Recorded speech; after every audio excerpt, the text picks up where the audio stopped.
ألف لام را تلك آيات الكتاب المبين إنا أنزلناه قرآنا عربيا لعلكم تعقلون نحن نقص عليك أحسن القصص بما أوحينا إليك هذا القرآن وإن كنت من قبله لمن الغافلين إذ قال يوسف لأبيه يا أبت إني رأيت 11 كوكبا والشمس والقمر رأيتهم لي ساجدين قال يا بني لا تقصص رؤياك على إخوتك فيكيدوا لك كيدا إن الشيطان للإنسان عدو مبين وكذلك يجتبيك ربك ويعلمك من تأويل الأحاديث ويتم نعمته عليك وعلى آل يعقوب كما أتمها على أبويك من قبل إبراهيم وإسحاق إن ربك عليم حكيم لقد كان في يوسف وإخوته آيات للسائلين إذ قالوا ليوسف وأخوه أحب إلى أبينا منا ونحن عصبة إن أبانا لفي ضلال مبين اقتلوا يوسف أو اطرحوه أرضا يخل لكم وجه أبيكم وتكونوا من بعده قوما صالحين قال قائل منهم لا تقتلوا يوسف وألقوه في غيابة الجب يلتقطه بعض السيارة إن كنتم فاعلين قالوا يا أبانا ما لك لا تأمنا على يوسف وإنا له لناصحون أرسله معنا غدا يرتع ويلعب وإنا له لحافظون قال إني ليحزنني أن تذهبوا به وأخاف أن يأكله الذئب وأنتم عنه غافلون قالوا لئن أكله الذئب ونحن عصبة إنا إذا لخاسرون فلما ذهبوا به وأجمعوا أن يجعلوه في غيابة الجب وأوحينا إليه لتنبئنهم بأمرهم هذا وهم لا يشعرون وجاءوا أباهم عشاء يبكون قالوا يا أبانا إنا ذهبنا نستبق وتركنا يوسف عند متاعنا فأكله الذئب وما أنت بمؤمن لنا ولو كنا صادقين وجاءوا على قميصه بدم كذب قال بل سولت لكم أنفسكم أمرا فصبر جميل والله المستعان على ما تصفون وجاءت سيارة فأرسلوا واردهم فأدلى دلوه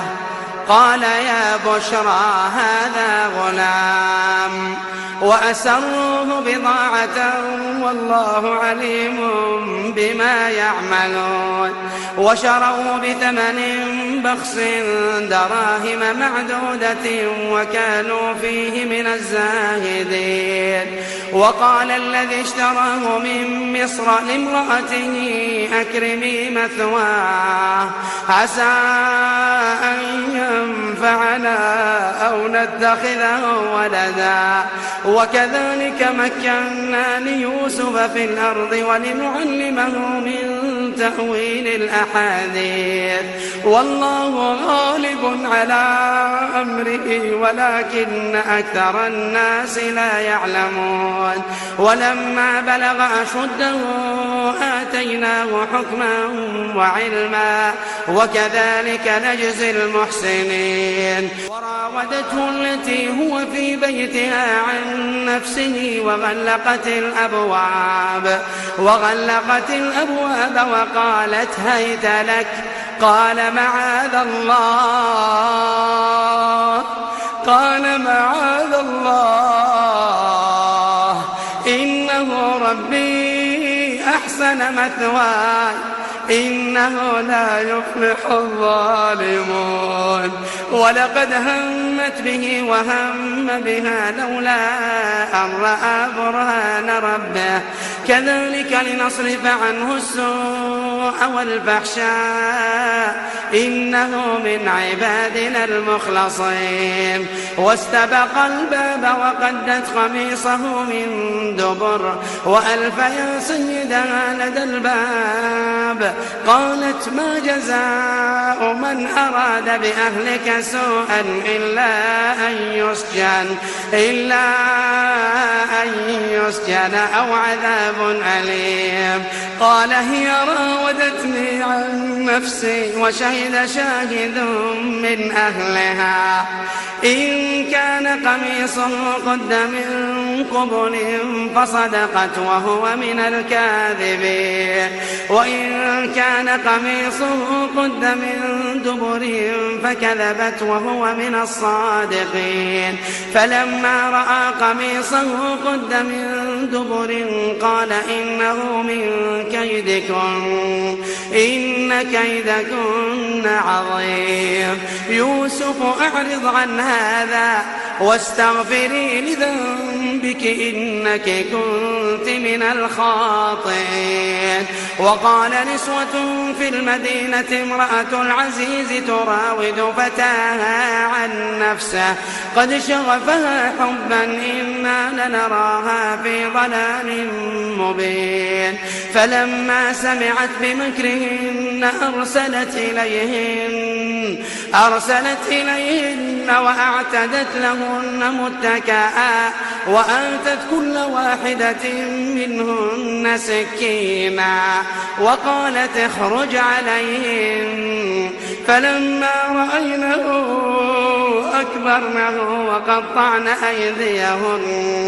وقطعن أيديهن وقلن حاش لله ما هذا بشرا إن هذا إلا ملك كريم. قالت فذلكن الذي لمتنني فيه ولقد راودته عن نفسه فاستعصم ولئن لم يفعل ما آمره ليسجنن وليكونن من الصاغرين. قال رب السجن أحب إلي مما يدعونني إليه وإلا تصرف عني كيدهن أصب إليهن وأكن من الجاهلين. فاستجاب له ربه فصرف عنه كيدهن إنه هو السميع العليم. ثم بدا لهم من بعد ما رأوا الآيات ليسجننه حتى حين. ودخل معه السجن فتيان قال أحدهما إني أراني أعصر خمرا وقال الآخر إني أراني أحمل فوق رأسي خبزا تأكل الطير منه نبئنا بتأويله إنا نراك من المحسنين. قال لا يأتيكما طعام ترزقانه إلا نبأتكما بتأويله قبل أن يأتيكما ذلكما مما علمني ربي إني تركت ملة قوم لا يؤمنون بالله وهم بالآخرة هم كافرون واتبعت ملة آبائي إبراهيم وإسحاق ويعقوب ما كان لنا أن نشرك بالله من